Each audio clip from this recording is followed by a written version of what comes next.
Joining us now is one of the best soccer analysts in Canada, one of the best pundits, Brendan Dunlop. Brendan, how's it going, man? Wow, the compliments that you get thrown around on a Saturday morning. I got to come around more often. Well, I try to make sure everyone feels welcome at Footy First, and I think I've done a pretty good job so far. Brendan, I think you got to come on the show more often. Nick's in an extra peppy mood. I've never seen him smiling this much. Yeah, it seems to be. Well, thanks for finally giving me my debut, boys. This is the only time I could hang with you two pros. Oh, pros! Wow, that's a compliment for us. I love it. The professional athletes I met, Nick, not you. The professional athletes. Well, yes, those guys too. Yes. I work with you regularly. Valid. That's valid. Well, Brendan, let's get it kicked off right because it's obviously a big weekend. So, 2 questions to start you off. A, how excited are you for this MLS season? There's lots to talk about from the Canadian perspective. And B, what has you most intrigued regarding the 3 Canadian MLS teams? Yeah, I'm really excited for this season, too. I think you put it down to the fact that, there was so much anticipation last year, especially in Toronto with the arrival of Lorenzo Insigne and then Federico Bernadeschi. And then they missed the playoffs, after what seemed like an incredible start against Charlotte. And you didn't get to see that materialize into something with this build for this season.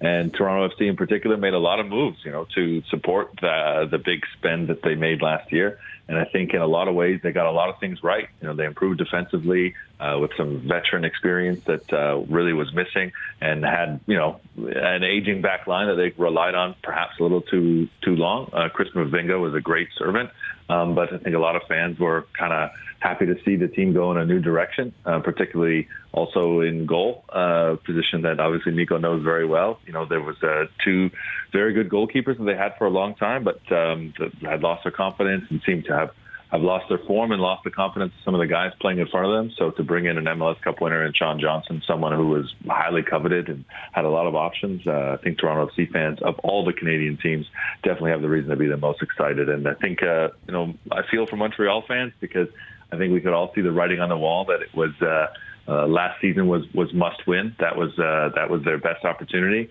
and it didn't work out in the playoffs in Montreal, which is definitely becoming a theme. So reason to be hopeful. You never know. Brand new season on paper, they certainly don't look as strong as they did last year, but a brand new season means that everybody starts at the top of the table, depending where you are mathematically. Anyway, Vancouver's at the bottom of the table, but you know what I'm saying.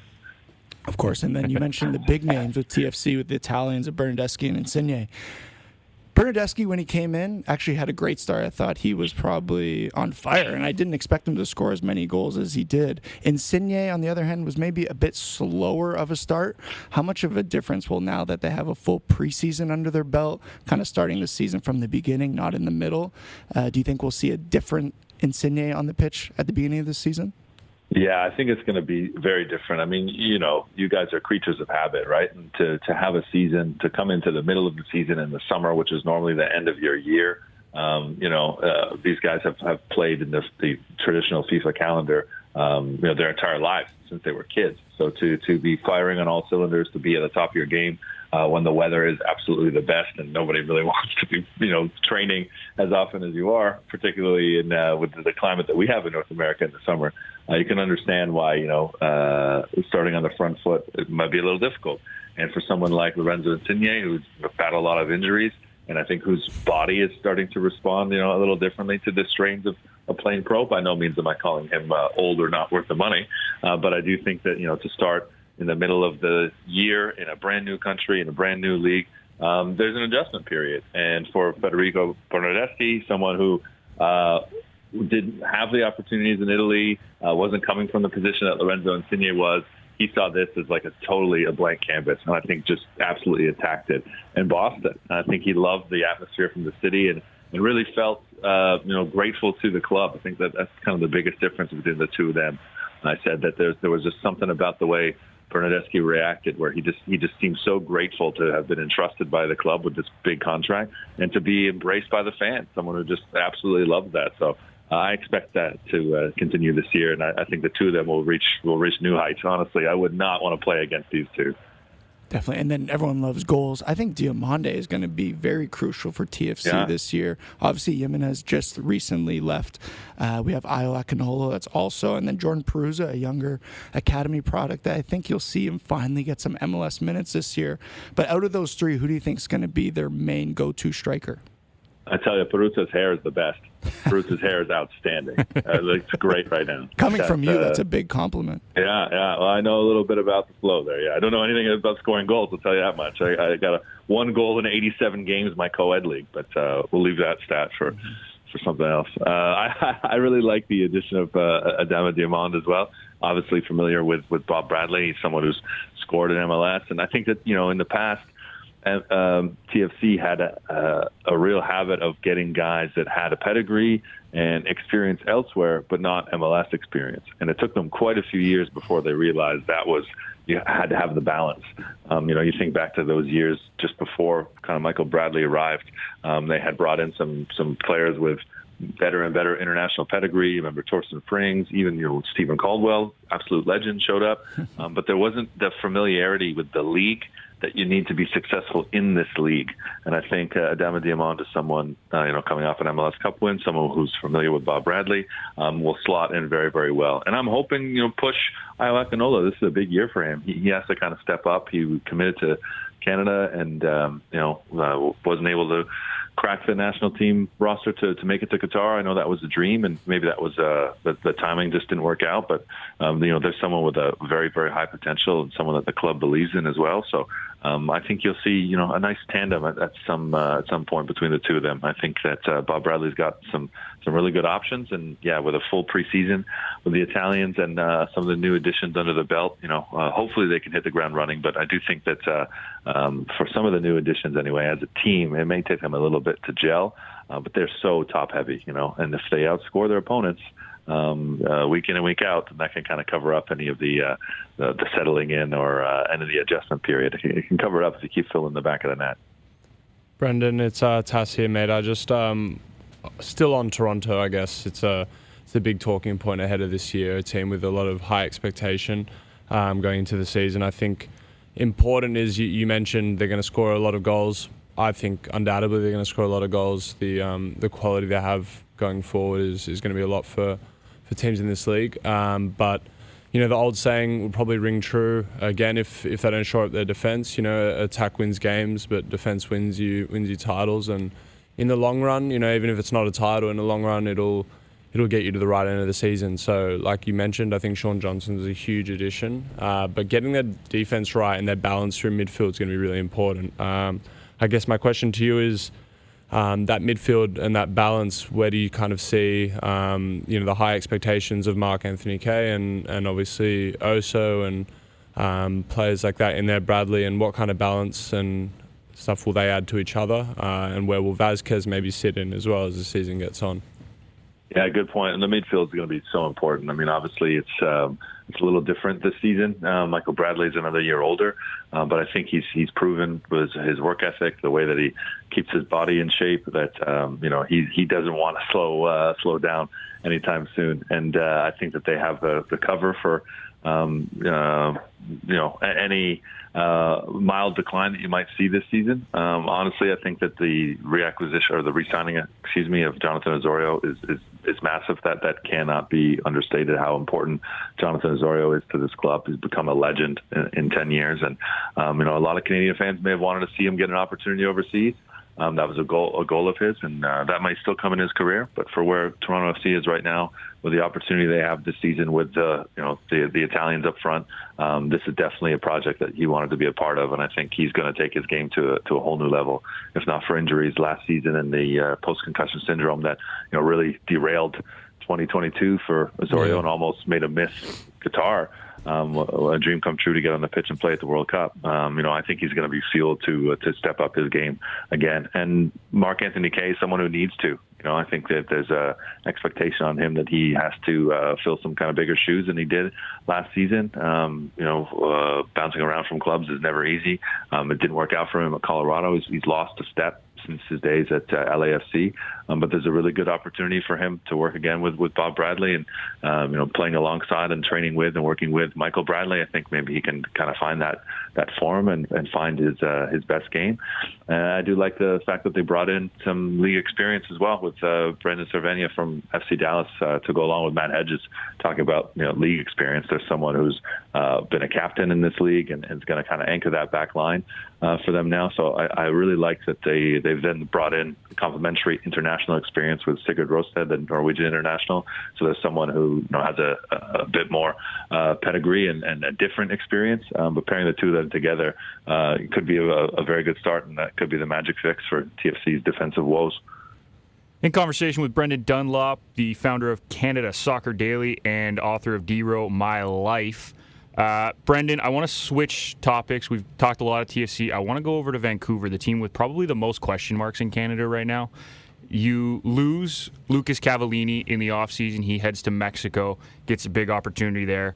You bring in 3 players in Cordova, Laborda, and, of course, the new goalie, Takaoka. What do you expect from this Vancouver squad moving forward this year? They had one of the worst defenses last year. Is it going to be some of the same, or are we going to see a huge improvement? Oh, you'd hope that they don't concede as many goals as they did last year. The thing with Vancouver is they always kind of seem to stay within this range of average. I think that their signings could be a big boost. Cordova might be able to fill Cavallini's boots immediately. I don't think Lucas Cavallini was at his best, really at all in Vancouver. Didn't really live up to kind of that designated player contract, I think, in a lot of people's eyes.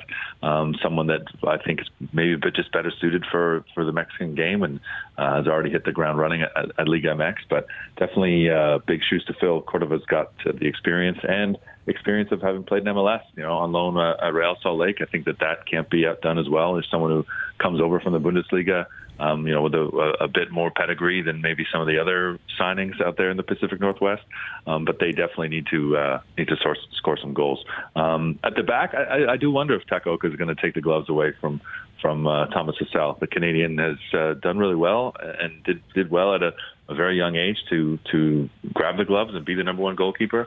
I think that maybe that was a move to kind of push him. You got to have that healthy competition, as Nico knows, and having been someone that had another number one caliber player next to him in week in and week out. I think that could be a good thing for young Thomas Hassel. So Vancouver fans would hope that they can have a season where they're comfortably in a playoff spot. I do think that that'll be difficult, but I do think that the wild card spots with the new format, I do think that's well within reach for Vancouver. And for Vanni Sartini, that's got to be the goal. If they're not in a wild card spot this season and finish the regular season in a playoff qualifying spot, then there's going to be even bigger changes, which some people thought may have come this year, but I think they've done kind of just enough to see if they can kick the wheels and get things moving a little bit to get in the playoffs. I think they've got just enough to do it, but I guess we'll have to see how the season plays out for them. I'm looking forward to seeing Ryan Gold as well. At the second half of the season, I really think he started popping off, felt a bit more comfortable. You saw with the talent that he had. I'm hoping that for a full MLS season now, he could, from start to finish, he could just really show out and be that leader that Whitecaps need.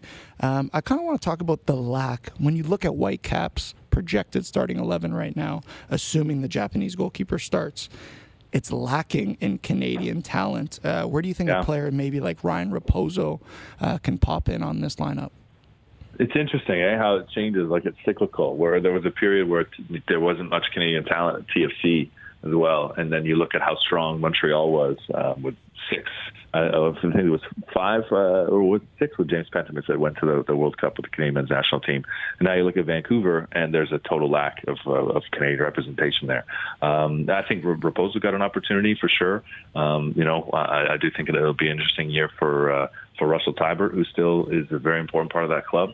I'd be curious to see, what those goalkeeper battles are like in training, because Takaoka is someone who's come over, with the full intention of getting full minutes so that he can improve his status to get into the Japanese men's national team. But, he's got to take that spot away from Hassel, in my opinion. And I think, Paul Dolan, a friend of the show, who's calling the games on the new Apple TV package for MLS, alongside Blake Price. Both those guys did the Canada games here on TSN Radio during the World Cup.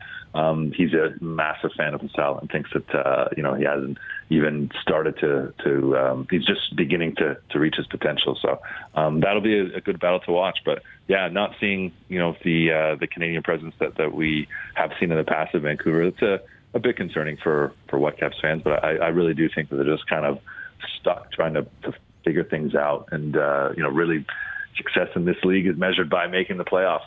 And for them, they've got to do that this year. So who do you think is going to start game one in goal? I think it's going to be Takaoka.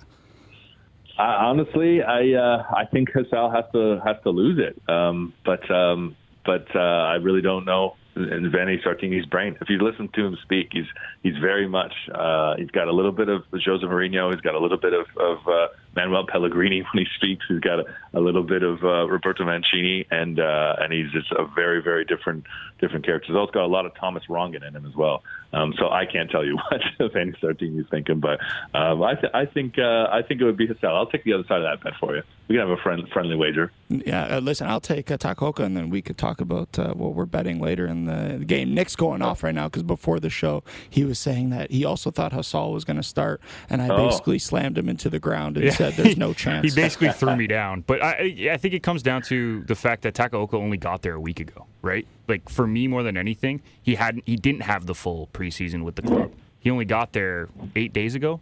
That's a lot to put on a guy coming in for a week. So I think first game they give to Hassel, and then it'll be a battle the rest of the year. Yeah, it'll be interesting to see. Should we move on to Montreal? Yeah, one more Montreal, and this is a club that you mentioned already, Brendan.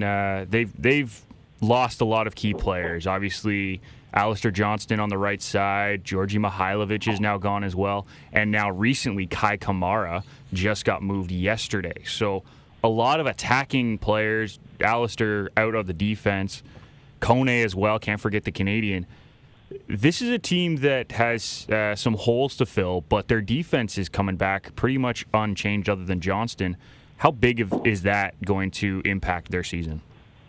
Yeah, for the team formerly known as the Impact, they're going to need a big impact from some of the guys that have been there before and some of the guys that came up short on that season last year.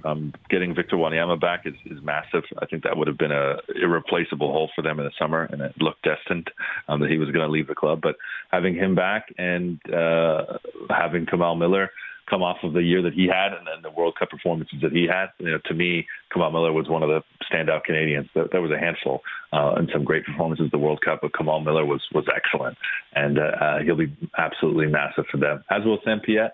As usual, I think that they've got some youth that they're trying to work into the squad that might have the opportunity to really step into the spotlight and come up big for the club. And I do like that they've got a new philosophy. They've got a totally new guy that they've trusted in Hernan Lozada, who had a very strange falling out at his last job, DC United, where it seemed like he absolutely lost the room and then was replaced by Wayne Rooney.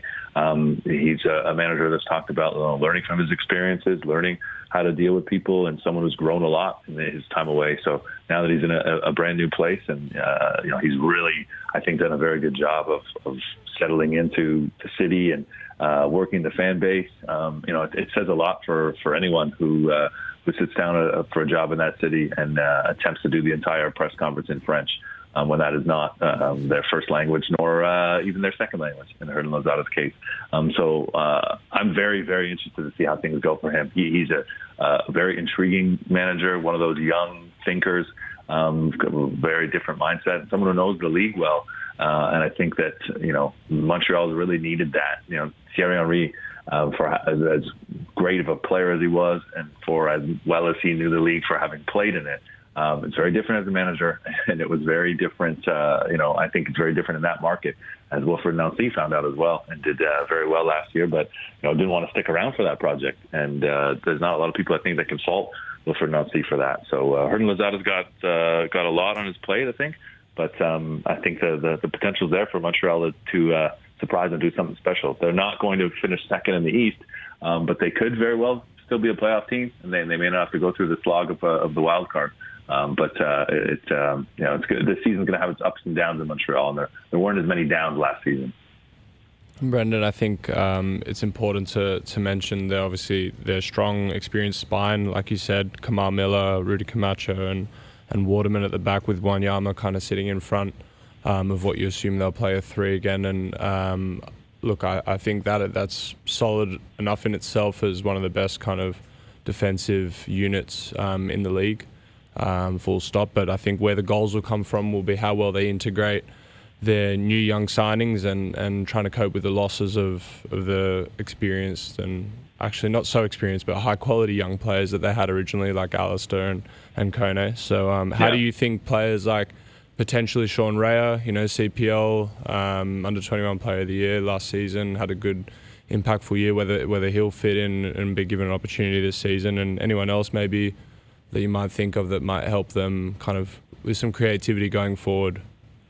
I like the opportunity for Sean Rea. Honestly, it's really exciting when you see CPL guys make the jump, and you look at the success that Joel Waterman has had to be, an excellent Major League Soccer defender. And I think that Sean Rea has got a real opportunity to play his game, and if he can find the back of the net early on, he could definitely solidify a place in that starting 11. I think someone that Montreal is going to rely on a lot, and I think someone who's incredibly underrated in this league because he plays in Montreal, is Romel Kyoto, who is an outstanding player.